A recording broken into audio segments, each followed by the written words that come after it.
Yes.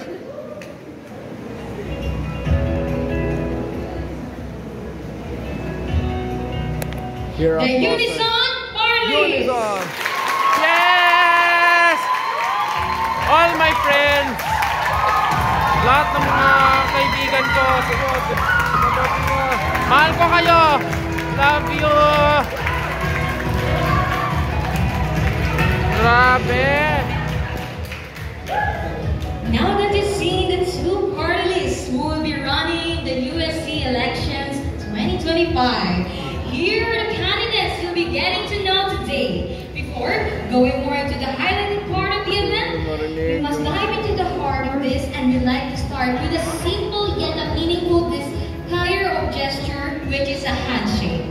Candidates, please begin by shaking hands with one another. It's always the first step toward building mutual respect and camaraderie.